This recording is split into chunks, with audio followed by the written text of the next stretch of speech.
ناظرین، قیامت کی بڑی نشانیوں میں سے ایک دجال کا نکلنا ہے۔ ہمارے پیارے نبی صلی اللہ علیہ وآلہ وسلم نے دیگر فتنوں کی طرح اس فتنہ سے بھی اپنی امت کو آگاہ فرمایا ہے۔ دنیا کا ہر انسان اپنے اپنے مذہب کے مطابق اس آنے والے فتنے سے خوف زدہ ہے سوائے یہودیوں کے، کیونکہ دجال یہودیوں کے نزدیک ان کا مسیحا ہوگا، ایک ایسا مسیحا جو یہودیوں کے مطابق سلطنت سلیمان کو دنیا کے نقشے پر دوبارہ بحال کر دے گا۔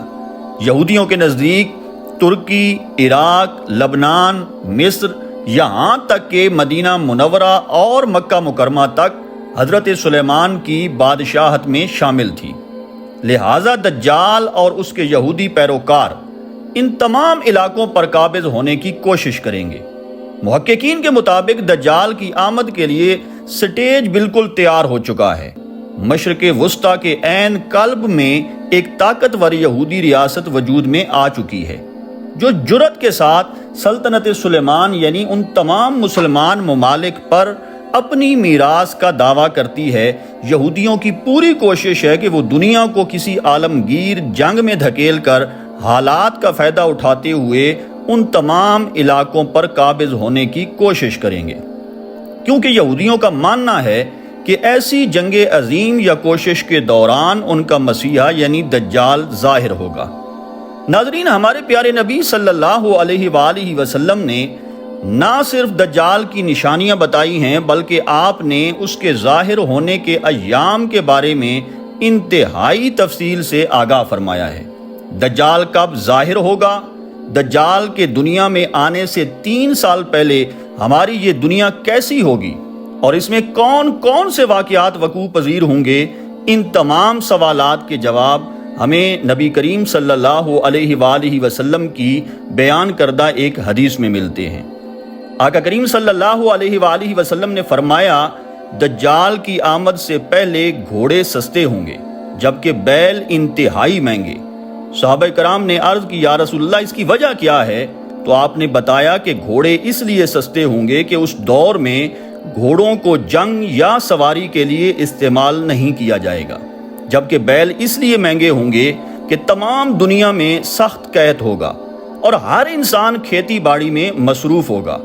دجال کے نکلنے سے 3 سال پہلے انتہائی سخت قحط ہوگا۔ ان 3 سالوں میں لوگ سخت تکلیف اٹھائیں گے۔ پہلے سال اللہ تعالیٰ آسمان کو 1/3 بارش روکنے اور زمین کو 1/3 پیداوار روک دینے کا حکم دے گا۔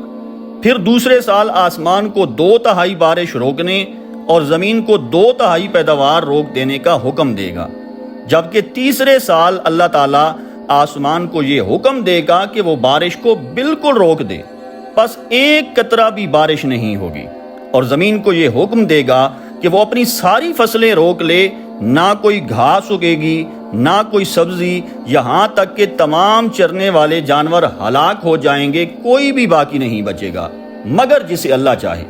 صحابہ نے عرض کی، جب غذا ہی نہیں ہوگی تو پھر اس وقت لوگ کس طرح زندہ رہیں گے؟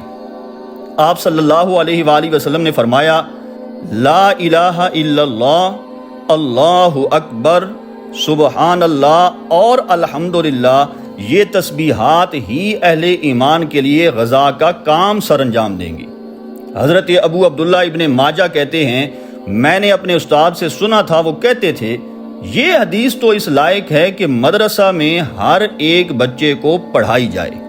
ناظرین، دجال کی آمد کا وقت اہل ایمان کے لیے انتہائی سخت آزمائش اور مصائب سے گھرا ہوگا۔ بخاری اور مسلم کی متفق علیہ حدیث کے مطابق سخت قید کے ایام میں دجال کے پاس روٹیوں کا پہاڑ اور پانی کا ایک دریا ہوگا، جس سے وہ لوگوں کو اپنی طرف بلائے گا۔ دجال آسمان کو حکم دے گا تو وہ بارش برسائے گا، زمین کو حکم دے گا تو وہ خوب گلا اگانے لگے گی۔ اس کے ماننے والوں کے جانور پہلے سے زیادہ صحت مند اور دودھ دینے والے ہوں گے۔ حالانکہ یہ تمام چیزیں حقیقت میں نہیں ہوں گی، کیونکہ دجال کا معنی ہی مکر و فریب اور شعبدہ باز کے ہیں۔ یہ اللہ تعالیٰ کی طرف سے بھیجی گئی ایک آزمائش ہوگی جو اہل ایمان اور اہل باطل کی پہچان کا باعث بنے گی۔ ناظرین، آج اگر ہم اپنی دنیا کا مشاہدہ کریں تو وہ تیزی سے آج انہی حالات کی جانب بڑھ رہی ہے جن کی نشاندہی نبی کریم صلی اللہ علیہ وآلہ وسلم نے آج سے 1400 سال پہلے فرمائی تھی۔ دنیا کے بیشتر ممالک اپنی معیشت کی بدحالی کی وجہ سے انتہائی غربت کا شکار ہیں۔ کہیں لوگوں کو ایک وقت کی روٹی میسر نہیں تو وہیں دوسری جانب اہل باطل پر دنیاوی خزانوں کے منہ کھول دیے گئے ہیں۔ یہ عین ممکن ہے کہ حدیث مبارکہ میں جس قحط کی نشاندہی کی گئی ہے وہ کوئی بہت بڑا معاشی بحران ہو اور دنیا میں غذائی قلت کو جنم دے دے۔